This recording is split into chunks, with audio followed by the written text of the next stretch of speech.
तो class 10th के छात्रों, आपका एग्ज़ाम बहुत करीब है। आज अपना तारीख हो गया 6 और बहुत जल्द हम लोग का एग्ज़ाम होने वाला है। बिल्कुल आपको टेंशन नहीं लेना है, आपको सिर्फ क्या करना है, अब अपना स्टडी बढ़ा देना है आपको, खूब अपने से जम के पढ़िए। देखिए, मैंने देखा कि मेरे कुछ बच्चे हैं ज़्यादा जो चीज़ पढ़ लिए हैं उसी का वीडियो बार बार देख रहे हैं। मैंने उन लोगों को बोला है सिर्फ आप क्वेश्चन बैंक कीजिए। मैं क्वेश्चन बैंक के लिए वीडियो अपलोड कर रहा हूँ, उसको देखिए आप। उसके बाद बस उसको एक बार ही देखना है, 2 बार तो देखना नहीं है। एक बार वीडियो देखिए, उसके बाद अपने नोट्स कर लिया, अपने नोट्स बना लिया।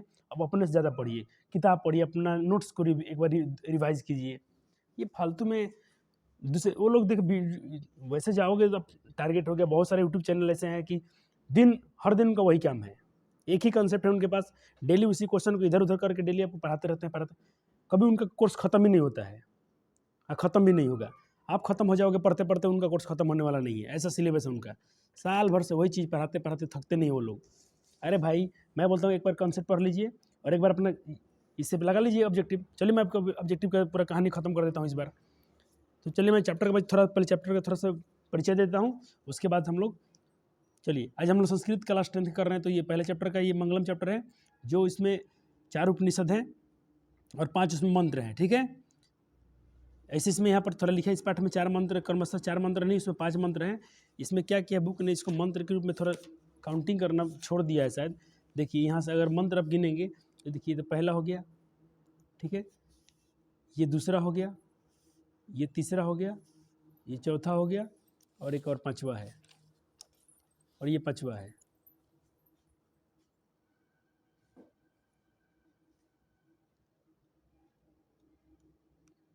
ठीक है, तो अपने चैप्टर का थोड़ा सा हिंट्स पढ़ा, इसमें क्या लिखा है आप इसको जरूर रीड करेंगे। चलिए ठीक है, और एक क्या है, मंगलम जो है पदात्मक है, ठीक है। एक भी आपका ऑब्जेक्टिव छूटने नहीं दिया जाएगा, ठीक है। चलिए, तो पहले मैं आपको क्या करता हूँ, मेरे पास एक है बीवीडी कंपनी गाइड थी, मतलब इसमें ये मतलब उसमें एक्स्ट्रा मिला था, ये भेंट में, मतलब उसमें फ्री था ये, लेकिन इसमें मैंने पढ़ के देखा फ्री कंटेंट गिफ्ट मिला था ये, लेकिन गाइड से बेहतर ये था। आप गाइड का आंसर क्वेश्चन याद करने से मैं समझता हूँ बच्चे को एक बार जो हिंदी और संस्कृत है उसका भावार्थ जान लीजिए, आपको कुछ छूटेगा नहीं। तो चलिए, मंगलम के बारे में कुछ यहाँ से आपको बारे में लिखा गया, जरूर इसको पढ़ लीजिएगा। मैं इसको होल्ड कर देता हूँ, आपको थोड़ा पढ़ लीजिए। थोड़ा सा ये इंट्रोडक्शन है चैप्टर के बारे में, लेकिन आपको सबसे बेहतर है कि आप इसका भावार्थ याद रखेंगे ये। चलिए, तो ये पहला आपका उपनिषद से ईसा अश्व देखिए, ईसावास्य उपनिषद से लिया गया है इसको। तो इसमें जो लिखा गया, हिरण्यमय पात्रेण सत्यम विहुतम मुखम, इसका अर्थ क्या होता है, खाली इसका आप हिंदी जान लीजिए, आपको एक्स्ट्रा कुछ, लेकिन अब उस श्लोक को पढ़ना आपको जरूरी होता है। इसमें देखिए यहाँ बताया गया है कि हे प्रभु, सत्य का मुख किसे सोने के पात्र से ढका हुआ है, इसीलिए सत्य और धर्म की प्राप्ति के लिए मन से मोह की मैं त्याग दीजिए। और व्याख्या यहाँ पर लिखा, व्याख्या आप खुद से पढ़ लेंगे, ठीक है। मैं खाली भावार्थ पढ़ते चल रहा हूँ। चाहे दूसरा उपनिषद कठोपनिषद से लिया गया है। चलिए, इसका पहले देख लीजिए, इसका ये अपना 2 आपका श्लोक यहाँ से यहाँ तक है। इसका पहले हिंदी में अर्थ जान लीजिए कि जीवों की हृदय रूपी गुफा में क्या है, अणु से भी अणु, छोटा से भी छोटा और महान से भी महान क्या है, आत्मा विद्यमान रहती है। उस परम सत्य के दर्शन मात्र से जीव शोका रहित होकर परमात्मा में एकाकर हो जाते हैं, इन परमात्मा में मिल जाते हैं। प्रस्तुत श्लोक में कठोपनिषद संकलित है, मंगलम पाठ से उद्धृत है। इसमें परमात्मा का स्वरूप एवं निवास के विषय में बताया गया है। विद्वानों का कहना है कि आत्मा मनुष्य रूपी हृदय में सूक्ष्म से भी सूक्ष्म और तथा महान से भी महान रूप में स्थित है। जब जीव शोकरहित होकर अर्थात सांसारिक मोहमाया को त्याग कर हृदय स्थित आत्मा से संस्कार करता है, तब उसकी आत्मा महान परमात्मा से मिल जाती है और जीव सारे सांसारिक बंधनों से मुक्त हो जाता है। इसलिए वस्तुतः परम और जीव सारे संसार सत्य प्रभु की प्रार्थना करता है कि हे प्रभु, उस दिव्य प्रकाश से अलौकित करो कि हम शोकरहित होकर अपने आप को उस महान परमात्मा में एकाकर कर सके। अगला आपका श्लोक है, सत्यमेव जयते नारित्रम सत्येन पंथा विरतो देवायन इनां कर्म इंत्रिष्यो हैत्कमा यत्र ततः सदस्य परम निर्धारम, ठीक है। इसमें कुछ अर्थ थोड़ा दिया है, इसको शब्द निधि दिया गया है। शब्दार्थ से क्या होता है कि उसको तोड़ने में आसान होती है। इसका ये पढ़ लेंगे, पहले हिंदी में पढ़ लीजिए, हिंदी में क्या कह रहा है इसका भावार्थ। चलिए अपने इसका अर्थ पढ़ लिया। देखिए व्याख्या एक बार पढ़ लेते हैं, व्याख्या से और क्लियर हो जाएगा। कहते हैं प्रस्तुत श्लोक मुंडकोपनिषद से संकलित है तथा मंगलम पाठ से उद्धृत है। इसमें सत्य के महत्व पर प्रकाश डाला गया है। आपसे क्वेश्चन पूछा है सत्य के महत्व पर प्रकाश डालिए, तो ऐसे बिल्कुल लिख लेंगे। ऋषियों का संदेश है कि संसार से में सत्य की ही जीत होती है, असत्य या झूठ की जीत नहीं होती है। तो किसकी विजय होती है, किसकी जय होती है, यहाँ से आप सत्य बताएंगे, और किसकी विजय नहीं होती है तब आप सत्य को ऑब्जेक्टिव में आंसर करेंगे। ईश्वर की प्राप्ति सत्य की आराधना से होती है, न कि सांसारिक विषय वासनाओं में डूबे रहने से होती है। संसार माया है, ईश्वर सत्य है। इसीलिए ऋषियों ने अपने उदार या आत्मकल्याण के लिए उस परम सत्य के मार्ग का अनुसरण किया जिसके वे और योनि से मुक्ति पाने में सफल होते हैं। अतः जीव तब तक सत्य मार्ग का अनुसरण नहीं कर सकता है जब तक वह सांसारिक मोहमाया का पास से जकड़ा रहता है। अतः हमें सांसारिक मोहमाया को त्यागना पड़ेगा। अतः सत्य की प्राप्ति के लिए को अनासक्त भाव से कर्म करना चाहिए, क्योंकि सिर्फ ईश्वर ही सत्य है। इसके अतिरिक्त कुछ सत्य असत्य, इसके अतिरिक्त सब कुछ असत्य है। गीता में श्री कृष्ण ने कहा है कि सत्य केवल मैं हूँ, मेरे अतिरिक्त सब असत्य है। चलो अब जिस यहाँ पर एक श्लोक बताया गया, यथा नद्या जिस प्रकार, यथा मतलब जिस प्रकार नदियाँ स्वयं मना समुद्र थी अपना नाम और रूप त्याग करके समुद्र में मिल जाती है, गच्छन्ति थी स्वयं मंदना समुद्र मिलती है। किस प्रकार, जिसका गच्छन्ति मतलब उसमें जाके पर्व मिल जाती है, नामे रूपे भी है, अपने नाम रूप को भी है मतलब त्याग करके। तथा उसी प्रकार विद्वान नाम रूप विमुक्त परस्पर और पुरुष मुँह पैथित दिव्यम। यहाँ पर बताया जा रहा है कि जिस प्रकार बहती हुई नदियाँ समुद्र में मिल जाने के बाद अपना अस्तित्व, अपना नाम रूप अस्तित्वहीन हो जाती है, अर्थात अपना सब कुछ त्याग कर समुद्र बन जाती है, उसी प्रकार विद्वान परम पिता परमेश्वर के दिव्य प्रकाश में मिलते ही अपने नाम रूप से में क्या होता है, मुक्त हो जाते हैं। अपने नाम रूप सब उनके से मुक्त होते हैं, सब कुछ त्याग भूल जाते हैं, वो ईश्वर ही बन जाते हैं खुद। इसका व्याख्या आप जरूर पढ़ लेंगे, ये मुंडकोपनिषद से लिया गया है। चलिए भावार्थ पढ़ने के लिए मैं आपको थोड़ा सा होल्ड कर दिया हूँ, आप इसको पढ़ते चलिएगा। मैं बुक भी साथ में रखा हूँ, आपका देखिए ऑब्जेक्टिव बिल्कुल होगा। आप थोड़ा सा समय देंगे हमको, आपका सब कुछ होगा इसमें। चलिए आपने पढ़ लिया इसको, और थोड़ा सा व्याख्या इसका और पढ़ लीजिए। यहाँ से है, इधर का मत पढ़िए, इधर से पढ़ना है। व्याख्या पढ़ना बहुत ज़रूरी है, ठीक है। मैं देखिए आप जितना पढ़ेंगे, मैं पढ़ूंगा तो मुझे याद होगा, आप जितना पढ़ेंगे आपको फायदा होगा। तो मैं वीडियो होल्ड कर रहा हूँ, आखिर तो हिंदी में ही लिखा है, तो हिंदी में सब कोई पढ़ सकता है।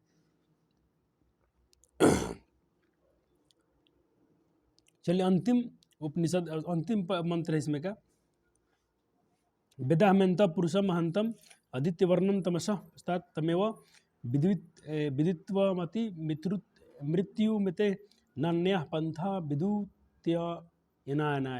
चलिए ये है श्वेता उपनिषद से लिया गया है। इसमें बता रहे वेद, इसका हिंदी देखिए, इसका अर्थ क्या है, संस्कृत है। वेद आदित्य वर्ण सूर्य के समान दिव्य रूप में विराजमान है। किसके रूप में? सूर्य के रूप में। कहते ज्ञानी जन, यानी ज्ञानी उसका सत्कार करके उस प्रकाश पूर्ण दिव्य स्वरूप वेद रूप ब्रह्म का ध्यान करके मृत्यु पर विजय प्राप्त करते हैं, क्योंकि इसके अतिरिक्त कोई अन्य रास्ता नहीं है। व्याख्या पढ़ लीजिएगा।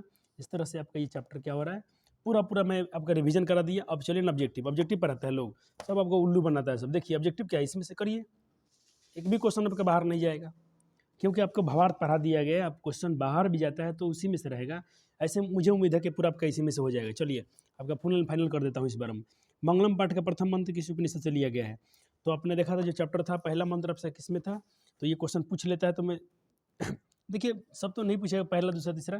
पहला है ईसा सूत्र से है, और अंतिम वाला अगर पूछ ले इस बार, तो अंतिम वाला क्या है, श्वेता सूत्र से है। तो क्या था, ईसा सूत्र से सी था, एक का सी हो गया। चलिए देखिए मंगलम पाठ में कैसे मंत्र संकलित है। मैंने शुरू में ही बताया था पदात्मक था, गदात्मक नहीं, इसमें पदात्मक है। चलिए मंगलम पठस्य रचनाकार का अस्ति, इसका रचनाकार कौन है नहीं पूछा गया, फिर भी 3 का हो जाएगा सी, महर्षि वेद व्यास है। यह संपूर्ण संसार किसके द्वारा अनुशासित है? आत्मा, परमात्मा, साहित्य और इनमें से कोई नहीं। 4 का बताइए क्या होगा? तो 4 का भी बिल्कुल पढ़ता मैंने, परमात्मा से, क्योंकि वही सत्य है, बाकी सब क्या है, सब झूठ है। चलिए उपनिषदे कस्य महिमा प्रधानते गीते, उपनिषद में किसकी महिमा का प्रधान गाया गया है? तो स्वशिष्य परम पुरुष से देव पुरुष से अब परम पुरुषस्य, तो बताइए 5 का आंसर क्या होगा? तो 5 का डी हो जाएगा परम पुरुषस्य। इसमें पर है खाली, आपका परम पुरुषस्य होना चाहिए। मंगलम पाठे कति मंत्र संति, मंगलम पाठ में कितने मंत्र हैं? तो 6 का आंसर क्या हो जाएगा? 6 का आंसर सी 5 हो जाएगा। सत्यमेव जयते, सत्यमेव जयते किस उपनिषद में है? तो देखिए मैं आपको बताया था ना, सारे हमने पढ़ा था, सत्यमेव भी कंठ में ही था, कठोपनिषद में था। ये सत्यमेव ये रहा, नहीं सॉरी मुंडकोपु, मुंडकोप में कौन कौन है? सत्य, देखिए मुंडकोप में कौन कौन सा है? सत्यमेव जयते और एक ये जिस प्रकार नदिया रूप में और अपने मिल जाती हैं, ये दोनों किस में है? मुंडकोपनिषद में है। और एक और था कौन सा? ये आत्मा रूपी ये अनु सभी छोटा महान सभी ध्यान, ये क्या है? कठोपनिषद में था। और ये क्या था? सत्यमेव जयते किसमें है? मुंडकोप उपनिषद में है। ठीक है, चलिए आपको मैं दिखा भी दे रहा हूँ कि आपको बिल्कुल प्योर सही से आंसर पता रहेगा। सत्यमेव जयते किस में था? मुंडकोपनिषद में था। तो 7 का सी हो गया। चलिए अब देखिए 8 का, देखिए 8 का बताइए। कहता है हिरण्य पात्र, देखिए ये बुक से भरने वाला लाइन पूछ दिया है यहाँ से, हिरण्य पात्र, और इसमें आपको एक मुखम लिख दिया है। ठीक है, मुखम न दृष्टते, दृष्टते सॉरी पात्रेण। अब पूछा है इसमें यह किस उपनिषद से लिया गया है? तो ये पहला ही उपनिषद है। तो पहला उपनिषद क्या था? यही था, ये सब। चलिए पूछा गया बोर्ड में सवाल में। 9 नंबर देखिए, मंगलम पाठ में कितने मंत्र? इस बार हिंदी में पूछा गया है। तो 5 मंत्र हैं। जंतो गुहाया कहने थे, जनता के गुफा में क्या नहीं थे? तो आत्मा है। तो तोम सरितम देवम रक्षसम, तो 10 का आंसर। ये तो कुछ पूछा नहीं गया, फिर भी क्या उसमें आत्मा था? तो आत्मा क्या है? तत्व के समान था। सत्य का मुंह किस पात्र से ढका हुआ है? 2 बार पूछा गया है। सत्य का मुंह सोने के पात्र से ढका गया है। सोने के पात्र को हम हिरण्य पात्र बोल सकते हैं। महत्व महान का महान से महान क्या है? तो तत्वम ब्रह्मस्य देवम राक्षसम। 12 का आंसर क्या हो जाएगा? 12 का ब्रह्मा है। महत्व महान, महान से महान कौन थी? इसमें तो आत्मा होना चाहिए, लेकिन आत्मा नहीं है, तो ब्रह्मा के पास जाइएगा। ये ब्रह्मा भी इसका सही आंसर है। अनु अनयान का, अनु सभी अनु का छोटा कौन है? तो 13 का आंसर क्या हो जाएगा? 13 का आंसर क्या हो जाएगा? डी हो जाएगा, ब्रह्मा। अगर यहाँ पर ब्रह्मा नहीं रहेगा तो आत्मा रहेगा। ठीक है, आत्मा। चलिए ये आंसर की भी दिया है, लेकिन मैं आपको आंसर तो सोनो टी कर ही, तो फिर छोटा कुछ नहीं है। तो अब हम चलते हैं 14 नंबर प्रश्न के पास। 2 बार क्वेश्चन को पूछा गया, अभी भी एक क्वेश्चन है, इंपॉर्टेंट क्वेश्चन है। देखिए क्वेश्चन रिपीट होते हैं संस्कृत में, तो आपको बिल्कुल नहीं डरना है। लिटरेचर वाला विषय जो भी है, संस्कृत है, हिंदी है, इसमें आपको टेंशन नहीं रखना है। मैथ में बिल्कुल टेंशन नहीं है। मैथ में आपको ऑब्जेक्टिव बना बना के बताया जा रहा है, तो उसी के आधार से पूछा जाएगा। कुछ क्वेश्चन रिपीट भी होंगे, ऐसा नहीं कि कोई आपसे रिपीट ना हो। किम जयम न परमति, किसकी जय की प्राप्ति नहीं होती है? तो असत्य की जय नहीं होती है। कौन महत्व महायान, कौन महान से महान है? ब्रह्म, आत्मा, परमात्मा, संसार। 15 का आंसर कीजिए फटाफट। तो 15 का आंसर यहाँ पर दिया गया है महत्व महायान का अस्तित्व ब्रह्म दिया है। ब्रह्म क्या है? महान से भी महान है, और इन्हीं की मतलब आराधना करके हम लोग अति पर मृत्यु पर विजय प्राप्त कर सकते हैं।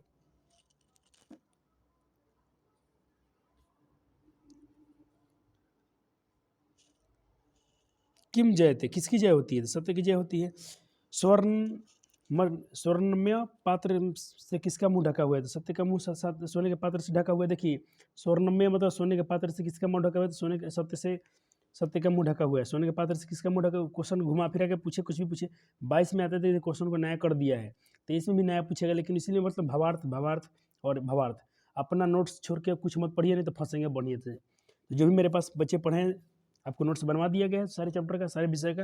आप नोट्स की रिवाइज कीजिए और कुछ मत पढ़िए, नहीं तो देखिए यूट्यूब, हमको भाई कोई दिक्कत नहीं है, देखिए जिसका दिखना है। वो सब हेडिंग तो लगाया ही है डीपी में, 450 इतना प्लस घंटा, उसका कुछ आया नहीं होगा, आपको क्या दिलवाएगा वो। हाँ अपना नोट्स पढ़ के जाइए, आपको एकदम बिल्कुल आपका ही नोट्स आपके काम आने वाला है, और कुछ काम नहीं। मैं अच्छे अच्छे टीचर से सुनवा दूंगा उनके मुँह से कि आपका नोट्स ही आपके काम आने वाला है, तीसरा कुछ नहीं। और जितना आप पढ़ेंगे वही काम आएगा। ये तो अपना ड्यूटी बनता है। चलो बच्चों का समय नज़दीक, परीक्षा साथ में है, तो थोड़ा हम साथ साथ में बच्चों का रिवाइज करवा रहे हैं, कुछ हेल्प कर रहे हैं, बस और कुछ नहीं। हम लोग सिर्फ रास्ता ही दिखाएंगे, चलना तो आपको ही है। यथा जिस प्रकार नदियाँ ये भरा जाएगा, नहीं पूछा गया फिर भी।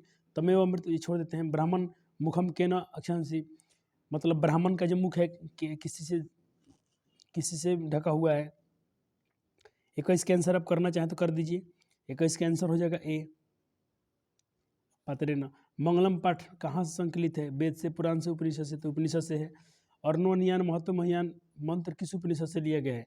अनु सभी अनु, छोटा सभी छोटा, ये मंत्र किससे लिया गया है? तो इसको आपने पढ़ा था दूसरे में, तो दूसरा क्या था? कठोपनिषद।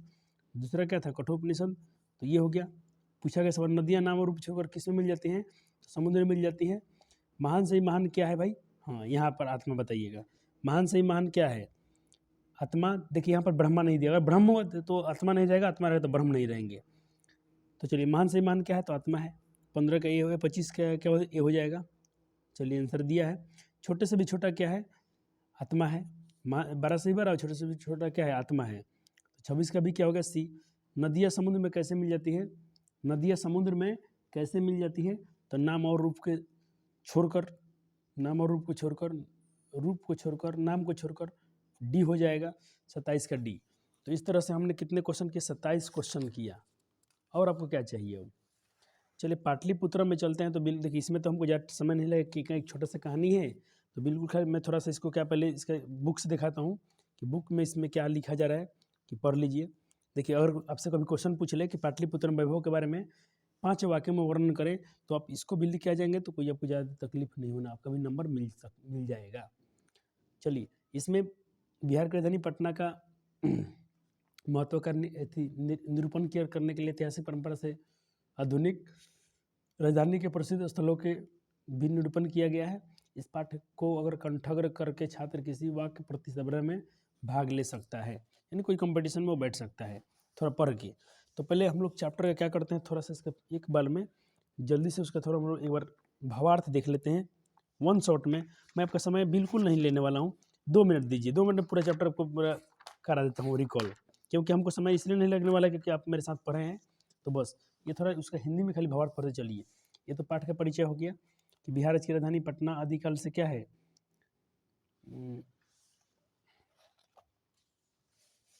चलिए यहाँ से नहीं, मैं थोड़ा बुक से ही करा देता हूँ।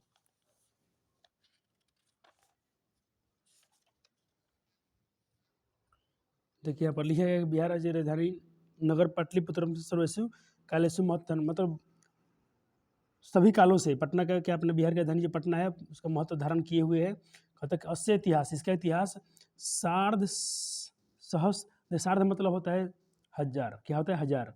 सहस्र मतलब 100 यानी 1000, और दुई, दुई यहाँ पर है दुई, दुई मतलब 2 यानी 2000 से 2000 हो गया। सार्ध मतलब आधा होता है, तो 200 मतलब 100, हर मतलब 100 1000, 2000 और सार्ध मतलब आधा, तो 2500। इसका मतलब क्या हो गया? 2500 यानी 2500 इसका परिमिति वर्तते। इसका इतिहास 2500 पुराना है, 2500 वर्ष क्या है? पुराना है। अत्र धार्मिक क्षेत्र है, यहाँ पर बहुत सारे, यहाँ पर धार्मिक क्षेत्र है, राजनीतिक क्षेत्र है, उद्योग क्षेत्र है, 24 विशेष, और इसके विशेषण ध्यान जो क्या है उसको ध्यान आकर्षण करता है। वैदेशिका यात्रानी, विदेशी कुछ विदेशी यात्री आए थे यहाँ पर। मेघास्तनीज, फैहान, हुएन सॉन्ग और इतिस संघ प्रभुत्र्य पाटलिपुत्र से वर्णन वो लोग आए थे और पाटलिपुत्र का वर्णन अपने अपने स्मरण ग्रंथ में किए हैं। पठेस्मिनी पाठ है, हम लोग पठेस्मिनी पाठ है, इस पाठ में हम लोग पाटलिपुत्र वैभव के परिचय का सामान्य परिचय करेंगे। कैसे? इस पाठ में पाटलिपुत्र का सामान्य परिचय है। ठीक है, देखिए मैंने इसका पूरा हिंदी बता दिया आपको। अब थोड़ा सा फटाफट इसका मैं जल्दी से यहाँ से इसका पूरे कहानी का हिंदी बता देता हूँ कि आपको दिक्कत ना हो। देखिए यहाँ पर जो दिया है थोड़ा पढ़ लीजिएगा। कहता कि पटने इसमें दिया है, और अर्थशास्त्री यहाँ पर सब लोग हैं, क्या क्या थोड़ा इसमें एक्स्ट्रा ही कुछ लिखा गया है, पढ़ लीजिएगा। ये ज़्यादा जरूरी ये रहेगा यहाँ से इसका हिंदी।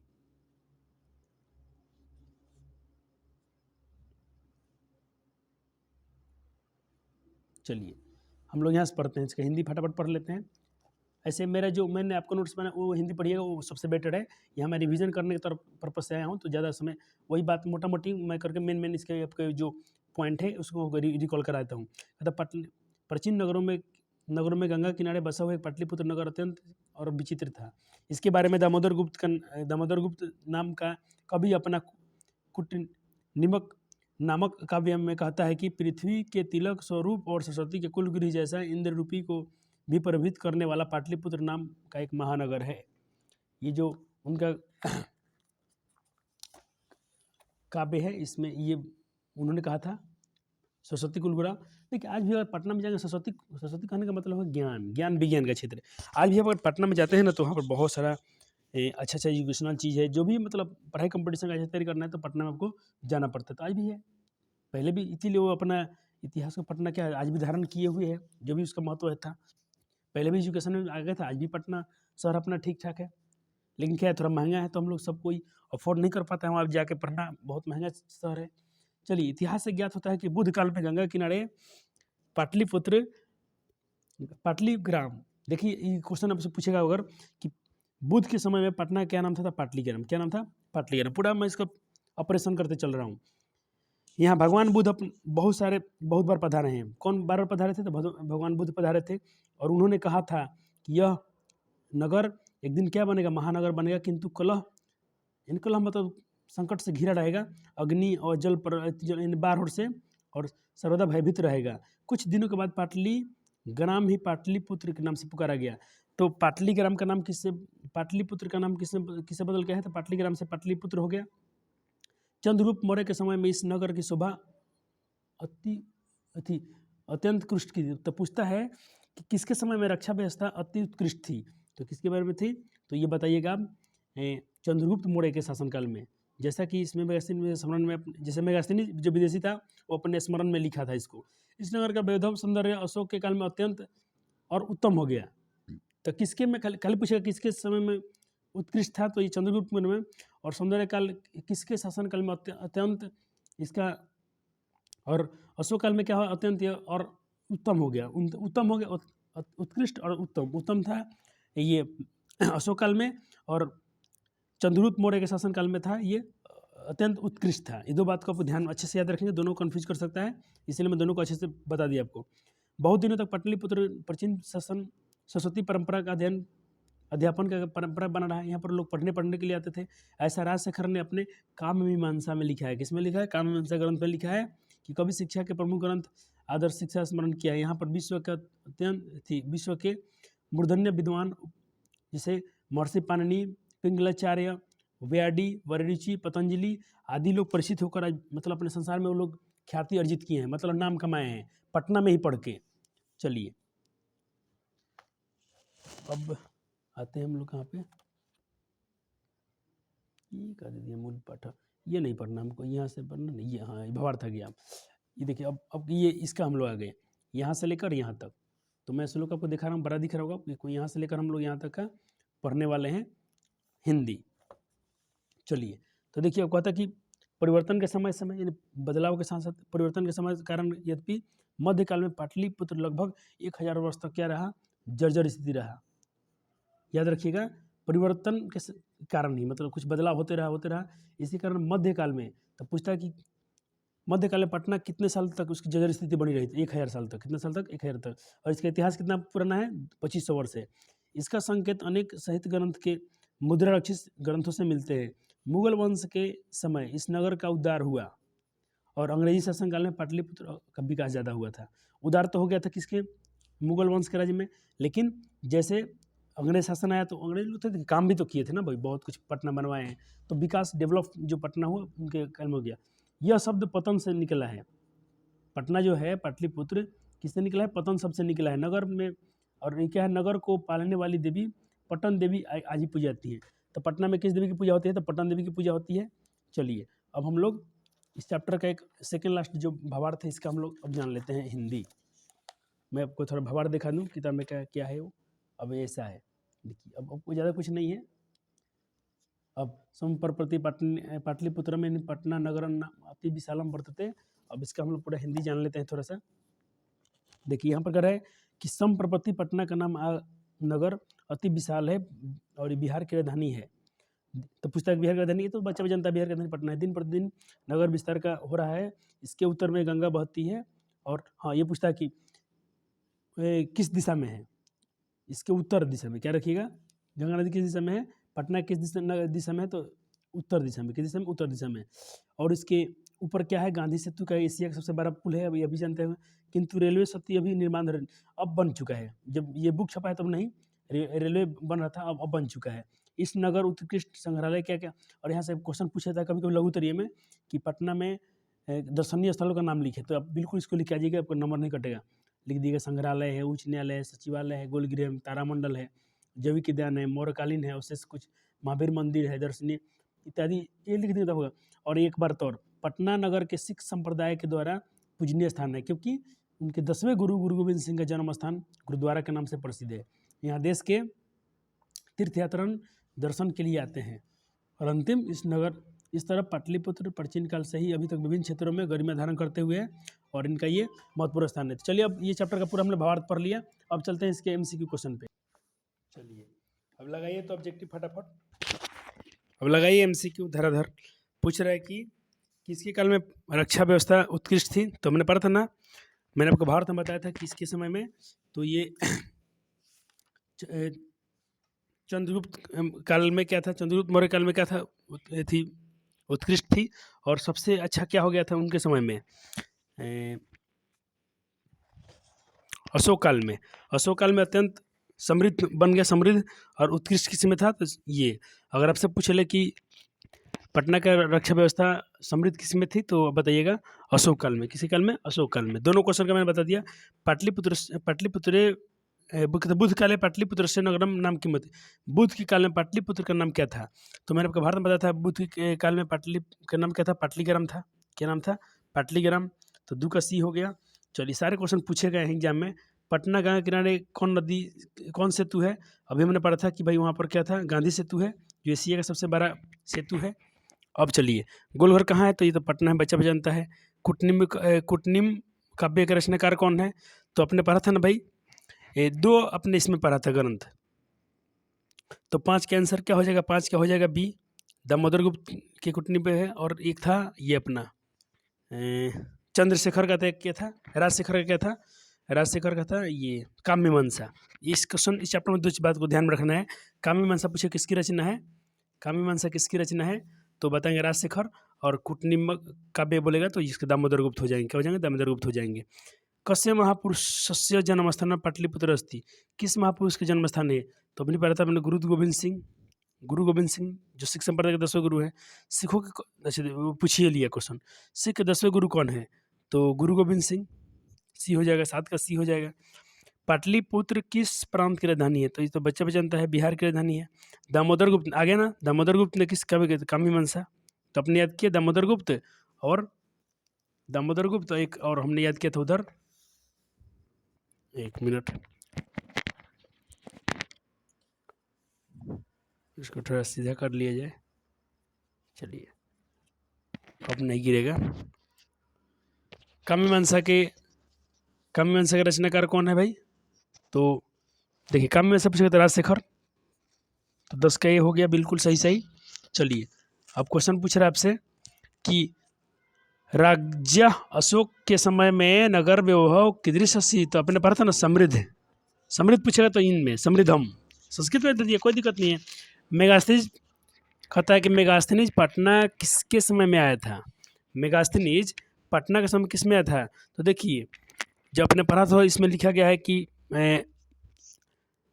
चंद्रगुप्त मौर्य के समय में इस नगर की रक्षा व्यवस्था क्या थी, जैसा कि यूनान के राजदूत मेगास्थनीज, यूनान का था ये, अपने समय में लिखा है। तो ये किसके काल में आया था, चंद्रगुप्त के काल में। किसके काल में आया था, चंद्रगुप्त के काल में। तो 12 का आंसर बता दीजिए अब क्या हो गया। तो आपको तो बता ही दिया गया, चंद्रगुप्त के शासनकाल में आ गया। चलिए, अब एक 13 नंबर क्वेश्चन देखिए। पाटलिपुत्र पटना के नाम से कब प्रसिद्ध हो गया। मुगल वंश, गुप्त वंश के काल में, कि मध्यकाल में, कि अंग्रेजों के शासनकाल में। तो 13 का आंसर बता दीजिए फटाफट। तो 13 का आंसर क्या हो जाएगा, मध्यकाल में। कब अपने पढ़ा था, मध्यकाल में। कहते कुछ प्राचीन ग्रंथों में मिला है कि पाटलिपुत्र का नामकरण पुष्पुर कुसुमपुर होता है, और इसका नाम यहाँ से था। बाहर जब पढ़ रहे थे तब मिला था, इसमें एक छूट गया था ये हम लोग से, ये वाला, कोई बात नहीं, यहाँ पर करा दिएगा। पाटली कहता है कि पाटल पुष्पों की पुतलिका रचनाकार के आधार पर पटना का कौन सा नाम है। पुष्पुर, कुसुमपुर, पाटलिपुत्र, पटना। तो 14 का आंसर क्या हो जाएगा, 14 का हो जाएगा C, पाटलिपुत्र। क्या नाम है, पाटलिपुत्र। यहाँ पर भावार्थ में थोड़ा आपको दिखा देता हूँ। देखिए, जब इसमें पढ़ेंगे ना तो कुछ प्राचीन ग्रंथों के पुराणिद में पाटलिपुत्र का नामांतरण पुष्पपुर या कुसुमपुर भी प्राप्त होता है। पाटलिपुत्र का नाम पुष्पपुर या कुसुमपुर भी प्राप्त होता है। इसमें ज्ञात होता है कि इसके नगर समीप पुष्पों के अत्यधिक उत्पादन होता था। पाटलिपुत्र शब्द गुलाब के एक पुतलिका से लिया गया है, यानी ये पाटलिपुत्र जो था इससे हुआ था ये। अब चलिए क्वेश्चन, ये बहुत इंपॉर्टेंट क्वेश्चन है कि पटना का इतिहास कितना पुराना है। 15 का आंसर क्या हो जाएगा? तो 15 का आंसर हो जाएगा 2500 वर्ष पुराना है। सहर्द सार्ध द्विद लिखा था ना ऊपर। यूनान का राजदूत कौन था? अभी आपको बताया था। यूनान का राजदूत कौन थे? तब मेगास्थनीज। कौन थे? मेगास्थनीज। 16 का आंसर बता दीजिए फटाफट। अभी बता दिया गया, फिर भी आपसे भी अगर पूछ रहा हूँ कि आपको भी रिपीट करना है मेरे साथ साथ में, कि आपको याद रहे। सारे क्वेश्चन इंपॉर्टेंट है, VVI क्वेश्चन है इधर के, ठीक है। कौमुदी महोत्सव किस, अच्छा कुछ भावार्थ हम लोग थोड़ा छूट छट गया लगता है, थोड़ा तेजी में करते करते, कि नहीं छूटा होगा, आपने पढ़ा था, मैंने आपके पढ़ने के लिए छोड़ दिया था कि कौमुदी महोत्सव, तो इसी में मिल जाएगा आपको कि कौमुदी महोत्सव मनाया जाता था। इसी में देखिए मैं बता रहा हूँ आपको, इसी में था कि पाटलिपुत्र शब्द भी गुलाब के से निकला है। और कहता है इस नगर में शरद ऋतु के भयंकर कौमुदी महोत्सव गुप्त वंश के शासनकाल में अति प्रसिद्ध था। गुप्त वंश के काल में, ठीक है। तो पहले तो ये शरद ऋतु है, इसका आंसर ये हो गया। तो किस मौसम में? तो ये ठंडी के मौसम मनाया था, तो 17 का डी हो जाना चाहिए, हो ही गया। और पटना की नगर पालिका देवी कौन है? तो पटन देवी है। बिहार से कश्मीर नगरे गोलगिरी, बिहार के किस नगर में गोलगिरी है? तो पाटलिपुत्र नगर में है। गुरु गोविंद सिंह का जन्म स्थान कहाँ है? तो गुरुद्वारा है, लेकिन गुरुद्वारा नहीं, तो यहाँ पाटलिपुत्र है। और जो गुरुद्वारा के नाम से फेमस है, परिभूत पुरबंदरन स्थानम की संज्ञा किसने दी है? पाटलिपुत्र नगर की गुप्त वंश में बुद्ध की मुद्र राक्षस में। 21 के आंसर कर दीजिए, नया क्वेश्चन है, तो ये पाटलिपुत्र नगर की है। सरस्वती गुरुद्वारा किसे कहा गया है? तो पटना को ही कहा गया था, क्योंकि उसको अपने कुटनिम्बक नामक काव्य में दामोदर गुप्त ने लिखा था। पटना में हमेशा युद्ध, आग और बाढ़ के भय से किसने कहा था घिरा रहेगा? तो गौतम बुद्ध जो आए थे बार बार, और उन्होंने ही कह दिया था कि ये तो एक दिन महानगर बनेगा, लेकिन इसे थोड़ा बाढ़ और से और कलह से घिरा रहेगा। तो 23 के आंसर क्या हो गया? 23 का हो गया कि भगवान बुद्ध ने ऐसा बात कहा था। कौमुदी महोत्सव किसके प्रचलित था? तो अभी पर था कि गुप्त वंश के शासनकाल में क्या था? ये बहुत प्रचलित था। मैं आपको भावार्थ भी दिखा दिया था, अभी जस्ट 2 सेकंड पहले दिखाया था। पाटलिपुत्र वैभव पाठ में किस शहर का वर्णन है? तो पटना का ही वर्णन है, इसमें पूछने वाली बातें नहीं है। चलिए, अब कालचक्र के कारण कितने वर्ष तक मध्यकाल में पटना की स्थिति जर्जर रही थी? तो भाई 1000 वर्षों तक, 1000 वर्ष तक। तो 26 का बी हो जाएगा। अब सवाल नंबर क्या है? अब सवाल नंबर 27। पटना शब्द किस शब्द से बना है? पटन देवी, पतन, पाटन और पाटली। 27 के आंसर कर दीजिए। तो ये पतन शब्द से बना है। गुरु गोविंद सिंह किस धर्म के गुरु थे? तो ये हिंदू सिख संप्रदाय के 10 गुरु है ना भाई, तो ये सिख संप्रदाय हो गया। और 2 क्वेश्चन बच गए इस चैप्टर से। देखिए इतना तो आपको कोई यूट्यूब अभी नहीं कराएगा, कराएंगे तो आलतू फालतू क्वेश्चन हो सकते हैं वो लोग। इसमें सारे क्वेश्चन बोर्ड वाले हैं, प्लस 1-2 क्वेश्चन एक्स्ट्रा भी है। पाटलिपुत्र किस नदी किनारे अवस्थित है? तो ये गंगा नदी किनारे है। किस दिशा में था? तो उत्तर दिशा में था। अपने पढ़ा था। राजशेखर का प्रमुख काव्य ग्रंथ कौन सा है? तो काममीमांसा है। उल्टा पुल्टा करके पूछ रहे हैं। गुरु गोविंद सिंह का जन्म स्थान किस नाम से प्रसिद्ध है? तो अभी हम पढ़ा था गुरुद्वारा के नाम से प्रसिद्ध है, गुरुद्वारा।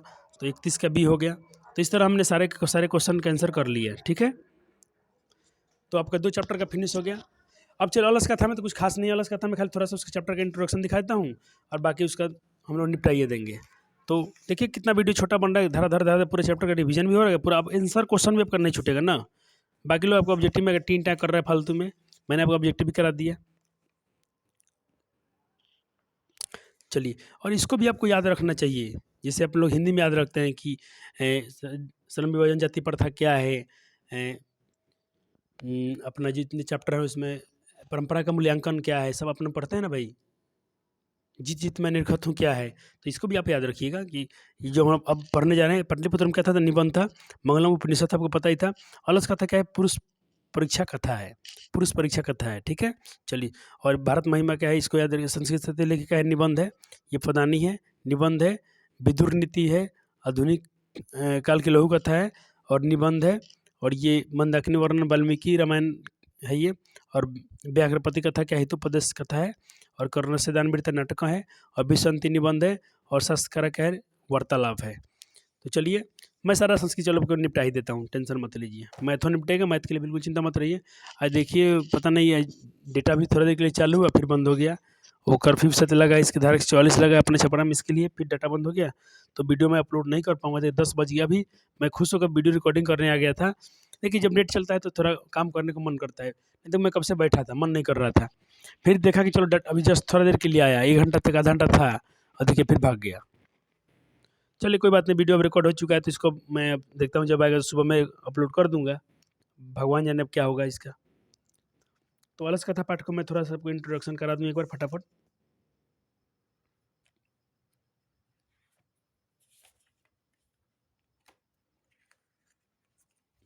अब चलिए वो अलस कथा क्या है, कथात्मक है। क्या है, कथात्मक।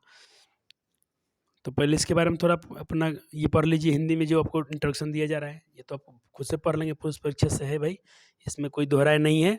अब चलिए इस चैप्टर को मैं निकालता हूँ, थोड़ा चैप्टर को आपको थोड़ा पढ़ा दूँ, जिस तरह भी थोड़ा इसका मैंने इंट्रोडक्शन दिया था आपको मुगलम चैप्टर का, पाटलिपुत्रम का दिया था, इसी तरह बहुत सारा एमसीक्यू जो पूछता है ना, इधर से पूछता है ज़्यादा। तो ये सब जो आप सब क्वेश्चन कराते हैं, हम सब सारे क्वेश्चन करा दिएगा था बच्चे को, बहुत क्वेश्चन इधर से पूछता है। ये जितने आजकल का ऑब्जेक्टिव पूछता है, कहाँ से पूछता है, सब यहीं से तो पूछता है। लोग हल्ला होना चाहे, कौमुदी महोत्सव का कब प्रचलित था भाई, तो गुप्त शासनकाल में, सारा क्वेश्चन यहीं से पूछता है। इसी को हिंदी बना दिया, यहीं से पूछता है। गुरु गोविंद सिंह संप्रदाय कौन थे, 10वें गुरु थे, प्रथम दशम, सब यहीं से तो पूछता है सवाल। और आप लोग किताब पढ़ते नहीं है, किताब पढ़ते ही नहीं, आप लोग के साथ यही बड़ी समस्या है, इसका कोई इलाज भी नहीं है। चलिए मैं तो पूरे चैप्टर पढ़ने वाला नहीं हूँ, खाली थोड़ा सा, बहुत मस्त चैप्टर है, आपने जब पढ़ा हो तो आपको याद भी होगा। हम भावार्थ थोड़ा सा आपको दिखा दूँ, आप पढ़ लीजिएगा।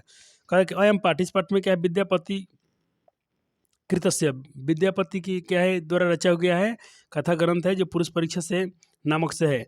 कथा अंश कथा गुरु पुरुष परीक्षा नामक अंश से इसको लिया गया है। पुरुष परीक्षा क्या है, एक सरल संस्कृत भाषायाम कथा रूपेण विभिन्न नाम मानव गुणनान, मानव के विभिन्न गुणों और महत्व को वर्णन किया गया है, और दोषानाम, उसके गुण दोष को सबको वर्णन किया है, च निराकरण, और उसका उपाय को भी बताया गया है। विद्यापति लोकप्रिय मैथिली कवि हैं, बहुत बार पूछा गया है।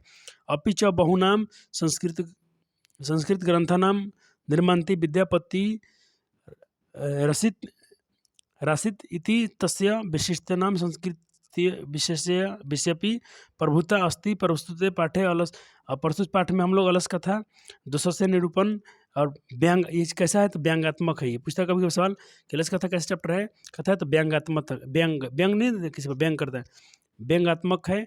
कथा प्रस्तुत विद्यते नीतिकारा, और नीतिकारण ने आलस्य रिपुरम मनते, और नीतिकार ने इसे आलस को रिपुरम माना है। ठीक है, अब चलिए इसका हम लोग पूरा हिंदी का पूरा फटाफट दिखा देता हूँ, ज़्यादा इसमें समय नहीं लगने वाला है, खाली एक बार हिंदी देख लीजिएगा, बहुत मस्त, आपको ऐसे ही पढ़ के गर्दा उड़ा देंगे। इसमें चैप्टर कुछ है नहीं, बहुत मज़ेदार चैप्टर है। कहाँ आलसी मिला था सब, मैं उम्मीद करता हूँ कि आप इनमें से कोई आलसी नहीं होंगे। घर में आग लगी हुई है, एक बोलता है क्या हुआ अरे भाई, तो एक कहता है कि हल्ला लगता है कहीं आग लग गई है, दूसरा कहता है कि अरे कोई अच्छा आदमी होता है, तीसरा कि कोई हम पर चदर डाल देता, चौथा उसमें बोलता है खतरनाक आलसी, वो बोलता है कि अरे तुम लोग का शोर मचाए हुए है। सब हिंदी, जितना हिंदी है वो हिंदी खाली पढ़ना है, संस्कृत थोड़ा सा रीडिंग करके आपको खाली हिंदी एक बार पढ़ लेना है, कि आपको थोड़ा याद हो जाए पूरे चैप्टर का फिर से कहानी, क्योंकि बस अब कुछ दिन में आपका परीक्षा होने वाला है, तो आपको पूरा याद रहेगा। अभी का पढ़ा बहुत काम आने वाला है आपका, परीक्षा के दिन क्या पढ़ना है अभी पढ़िए, 2 दिन 6 दिन 8 दिन खूब दम लगे, जितना खींचना है खींच दीजिए, चैप्टर को रिविजन कर लीजिए, और बिल्कुल आप डरिएगा मत, अच्छा होगा। चलिए अब उड़ाते हैं इसके हम लोग ऑब्जेक्टिव क्वेश्चन को, जिसके लिए आप लोग बहुत यूट्यूब पर आकर हल्ला वल्ला मचाते हैं। चलिए अलस कथा कैसी कथा है, तो हमने बताया था कि भाई ये क्या है, व्यंगात्मक है। कैसा है, व्यंगात्मक है। अलस कथा पाठ के रचयिता कौन है, तो भाई अभी बताओ, तो विद्यापति हैं। कौन है, विद्यापति हैं। मैथिली भाषा के कवि कौन है, तो यही विद्या कवि ही हैं, विद्यापति हैं भाई। तो आपका आंसर फटाफट मिलता जा रहा है, 1 का डी हो गया, 2 का ए हो गया, 3 का बी हो गया, 4 का देखिए वास्तविक आलसियों की संख्या कितनी थी, अब जब भारत पढ़ेंगे तब आपको मिल जाएगा, उसमें 4 आलसी थे, आलसी। चलिए 5 नंबर सबसे बड़ा शत्रु कौन है भाई? तो आलस ही होता है, सबसे बड़ा शत्रु होता है। 5 का बी हो जाएगा। छठा देखिए, अपने भूख मिटाने के लिए कौन कुछ भी नहीं कर सकता है? वही आलसी आलसी लोग, ये कुछ नहीं कर सकते। सातवां नंबर बताइए, जो अभी मैं आपको भावार्थ में बता रहा था, नीतिकार आलस्य को क्या मानते हैं भाई? गुण, शत्रु, मित्र, धर्म। जो अपन थोड़ा लास्ट में पढ़ा था, तो शत्रु मानते हैं इसको। ये शत्रु है। रिपु, रिपु लिखा था ना उसमें, रिपु, तो रिपु मतलब शत्रु होता है। अलसकता पाठ किस ग्रंथ से संग्रहित है? तो पुरुष परीक्षा से है। किससे है? पुरुष परीक्षा से है। तो 8 का बी हो जाएगा। 9 का देखिए, अब चलिए, जो चैप्टर का आपने कहानी पढ़ा होगा तो उसमें मिलेगा बृहस्पति कैसे मंत्री था। तो भाई देखिए, वो तो ईमानदार था भाई। बृहस्पति कैसे थे? तो ईमानदार थे। तो 9 का ये हो जाए। 9 ईमानदार भी थे, भ्रष्ट, दानशील और धनी। और जो सबसे ज़्यादा थे वो दानी थे, बहुत दान करते थे, तभी तो आलसी को बैठा खिला रहे थे। बृहस्पति कौन था? तो मिथिला के राजा। वो राजा नहीं थे, वो मंत्री थे। अब जहाँ के मंत्री हो बताइए, तो मंत्री की अफसर में दिख रहा है मिथिले का। तो 10 का बी हो जाएगा। 11 का देखिए, अलस कथा पाठ में आग क्यों लगाई गई भाई? आलसियों की पहचान करने के लिए लगाया गया था। कैसे? आलसी बहुत बढ़ चुके थे अल्लाह ताला में, और अल्लाह ताला का खर्च क्या होगा, बढ़ गया था बहुत ज़्यादा, इसलिए ऐसा किया गया था। चलिए, 12 नंबर का ऑप्शन इधर नहीं है। तो अल्लाह ताला में आग क्यों लगाई थी? तो आलसियों को भगाने के लिए, आलसियों की परीक्षा के लिए, आलसियों की परीक्षा के लिए। 11 का बी हो गया। चलिए, 12 का खाली क्वेश्चन नहीं देख लीजिए, ऑप्शन उस साइड में है। कहता अल्लाह ताला में आग लगने के बाद कितने लोग नहीं भागे? तो वही जो 4 आलसी थे ना, उसी में बैठे हुए थे और अपने बतिया रहे थे। तो 12 का आंसर क्या हो जाएगा? सी। 4 आलसी उसमें से नहीं भागे, बाकी लोग धूर्त लोग थे तो भाग गए जल्दी जल्दी फटाफट। 14 चैप्टर है ना, तो 2 चैप्टर भी 2 वीडियो में निपटा लेंगे तो कोई दिक्कत नहीं है। चल देखते हैं कितना भी खींच लेते हैं, मेरे मन की बात है, जहाँ तक दिल करेगा वहीं तक पढ़ेंगे, ज़बरदस्ती कोई चीज़ नहीं है। कहता स्थिति ऐसी है, सौर शोक कार्य मूला, यानी हल्ला गुल्ला है, शोर शराबा है, के न धावंती, और लोग दौड़ रहे हैं, जानते हो लोग इधर दौड़ रहे हैं क्या? यह उक्ति किस पाठ से संकलित है? तो एकदम बात है कि भाई ये अलस कथा पाठ से ही है। घर में आग लगी, घर में लगी आग को देखकर कौन लोग पलायन कर गए थे? धूर्त लोग, यानी बनावटी लोग जो थे, बनावटी आलसी को धूर्त लोग बोला था, वो लोग भाग गए थे। चारों आलसियों को कैसे बाहर निकाल गया? उनका भाई केस पकड़ कर बाद में निकाला गया। सालों एकदम बतिया आ रहा था, कोई हटने को तैयार नहीं था एकदम। तो लगा कि अलसकर्मी की तो सब मर जाएगा, आग गिर, अब आग गिरने ही वाला था नीचे पूरा लपट। तो लोग निकाल दो, नहीं तो ये हम लोग हत्या लग जाएगा हम लोग पर। अलस कथा पाठ, अलस कथा अंतर्गत मिथिला के मंत्री कौन थे? तो भाई बृहस्पति थे। कौन थे? बृहस्पति थे। तो 16 का सी हो जाएगा। चलिए, 17 नंबर देखिए, कहता बनावटी अलस्य दिखाकर कौन भोजन करते थे? तो धूर्त लोग, उन्हें धूर्त लोग बोला गया था, पखंडी लोग, बनावटी लोग। कहता कि तर्कवर्ते यदि इसमें गृह अग्नि लग्न होती, लगता है घर में आग लग गई है, लगता है यदि यस्मिन, इस घर में आग लग गई है। यह आलसी की युक्ति किस है? प्रथमा बोला, पहला बोला था, दूसरा, तीसरा, चौथा, तो ये पहला ही आलसी बोला था ये बात ही। देखिए, आपको सबका बात याद रखना है, यहाँ से क्वेश्चन बोर्ड पूछ लेता है। तो 18 का आंसर क्या हो गया? 18 का हो गया, लगता है इस घर में, नहीं, देखिए ऐसा, सॉरी मैं मिस्टेक कर गया। देखिए ऐसे बात ऐसा था, एक बोलता है अरे शोर शराबा कैसा है, पहला आलसी क्या बोला? अरे ये शोर शराबा कैसा है। तो दूसरा क्या बोलता है कि लगता है घर में आग लग गई है। तो दूसरा ने बोला था ये, पहला क्या था, ये शोर शराबा कैसा है, दूसरे ने बोला आग लग गई है। तीसरा क्या बोला था, कोई काश कोई यहाँ पर अच्छे लोग होते, कर्मशील लोग होते, या कर हम पर भीगे हुए चादर उधर आके उड़ा देते हमको। चौथा बोलता अरे चुपचाप रहो सब, तुम लोग काहे मेरा नींद खराब कर रहे हैं। ये और सबसे खतरनाक था ये। 19 नंबर, अपितु विग्रह द्रव्य का भक्षण कौन कर रहे हैं? दुष्का, मुस्का, विदुषका, ये इस चैप्टर का ही नहीं, इस चैप्टर का नहीं है। ऐसे इसका आंसर दुष्का दिया है, दुष्ट लोग। पतिरेवह गति, बालनाम जननी गति, रिक्त स्थान में कौन सा पद होगा? ये देखिए कविता के भाई, ये कहानी से बिल्कुल बीच में से पूछ लिया गया, तो ये तो आपको भाई पढ़ना पड़ेगा, संस्कृत तो बता पाएंगे, नहीं तो ये आपके बस से बाहर है। फिलहाल मैं इसका आंसर बताता हूँ, इसका आंसर हो जाएगा विदुषका।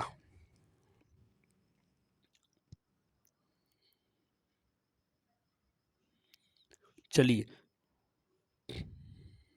ना 20 का सी था ना, 20 का सी था, 20 का सी, इसका मैं अलग बता दिया, इसका तो ये होता 19 में टिक लग गया, 20 का सी होगा। 21 देखिए, कॉपी कथा धर्म को नस्ती करवंटम प्राणिवृत्ति किसने कहा?